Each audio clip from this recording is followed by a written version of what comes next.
फूलों की प्रतियोगिता। एक अनोखी कहानी। गांव में फूलों की खुशबू से सराबोर वातावरण था। हर तरफ रंग बिरंगे फूल खिले हुए थे। पेड़ों पर मोर नाच रहे थे और मधुमक्खियां फूलों का रस चूस रही थीं। इसी खुशनुमा माहौल में गांव में फूलों की एक अनोखी प्रतियोगिता आयोजित की जा रही थी। गांव के लोग फूलों के शौकीन थे। वे अपने बगीचों में तरह तरह के फूल उगाते थे। इस प्रतियोगिता में सबसे सुंदर फूल उगाने वाले को पुरस्कार दिया जाना था। प्रतियोगिता की खबर सुनकर सभी गांव वाले बहुत उत्साहित हो गए। हर कोई अपने बगीचे में फूलों की देखभाल करने में जुट गया। प्रतियोगिता की तैयारी जोरों पर थी। लोग अपने अपने फूलों को खाद और पानी देते थे। उन्हें कीड़े मकोड़ों से बचाते थे। वे चाहते थे कि उनके फूल सबसे सुंदर दिखें। गांव के बुजुर्ग भी इस प्रतियोगिता में बहुत रुचि ले रहे थे। वे युवाओं को फूलों के बारे में बताते थे।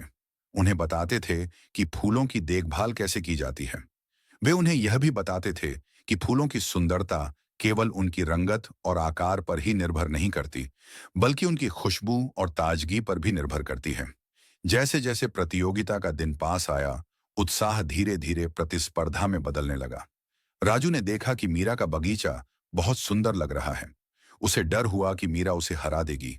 उसने सोचा, मुझे कुछ अलग करना होगा। मीरा ने भी सुना कि राजू ने अपने बगीचे में दुर्लभ गुलाब मंगवाए हैं। उसने जलन के भाव से कहा, मैं उससे बेहतर कुछ करूंगी। एक दिन राजू और मीरा गांव की बागवानी प्रतियोगिता समिति के पास भिड़ गए। राजू ने कहा, मीरा ने अपने फूलों को चमकाने के लिए रसायन का इस्तेमाल किया है। यह धोखा है। मीरा ने पलटकर कहा, तो क्या हुआ? तुम्हारे गुलाब तो तुम्हारे पिता ने बाहर से मंगवाए हैं। ये तुम्हारी मेहनत नहीं। दोनों बच्चों के झगड़े से गांव वाले भी दो गुटों में बढ़ गए। हर कोई एक दूसरे की आलोचना करने लगा। नुकसान पहुंचाने की साजिश। रात में किसी ने राजू के बगीचे में पानी ज्यादा डाल दिया, जिससे उसके पौधों की जड़ें कमजोर हो गईं। मीरा के बगीचे में किसी ने खरपतवार डाल दी। अगले दिन जब बच्चों ने यह देखा तो वे और अधिक नाराज हो गए। आखिरकार प्रतियोगिता का दिन आ गया।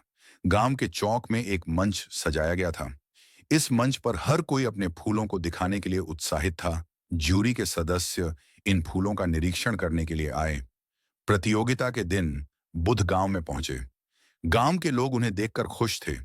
हर कोई अपने फूलों को दिखाने के लिए उत्साहित था। बुध ने धीरे धीरे हर बगीचे का निरीक्षण किया। उन्होंने राजू के बगीचे के गुलाबों को छुआ और मीरा के सूरजमुखी की महक ली। उन्होंने सभी गांव वालों से पूछा, तुमने इन फूलों को उगाने में क्या महसूस किया? एक महिला ने कहा, हमने बहुत मेहनत की, लेकिन अब ऐसा लगता है कि दूसरों से बेहतर होना ज्यादा जरूरी था। एक बच्चे ने कहा, मैंने सोचा था फूलों से दोस्ती करूंगा, लेकिन अब मेरे पास झगड़े ही हैं। बुद्ध मुस्कुराए और बोले, फूल कभी यह नहीं सोचते कि कौन सबसे सुंदर है। वे केवल खिलते हैं और दूसरों को खुश करते हैं। उनकी सुंदरता उनके प्रेम और स्नेह में है। उन्होंने कहा, प्रतियोगिता का असली उद्देश्य यह था कि हम मिलकर कुछ सुंदर बनाएं, लेकिन हमने इसे झगड़े का कारण बना दिया। बुद्ध ने सभी से कहा, अब हर बगीचे से एक एक फूल लाओ और यहां इस मंच पर रखो। गांव वालों ने ऐसा किया और देखते ही देखते एक विशाल सुंदर गुलदस्ता बन गया। गांव वाले इस फूल देखकर बहुत खुश हुए। उन्होंने कहा कि यह फूल उन्होंने आज तक कभी नहीं देखा था। यह फूल न केवल सुंदर था, बल्कि इसमें सभी की मेहनत और प्यार भी झलक रहा था। बुद्ध बोले, यह गुलदस्ता केवल फूलों का नहीं, बल्कि हमारे प्रेम और सहयोग का प्रतीक है। सच्ची सुंदरता प्रतिस्पर्धा में नहीं, बल्कि एकता और सहयोग में है। राजू और मीरा ने हाथ मिलाए और एक दूसरे के बगीचों की तारीफ की। उन्होंने तय किया कि वे अब साथ मिलकर एक नया बगीचा बनाएंगे। गांव ने उस दिन से प्रतियोगिता को फूलों का उत्सव नाम दिया। लोग अब हर साल मिलकर एक साझा गुलदस्ता बनाते।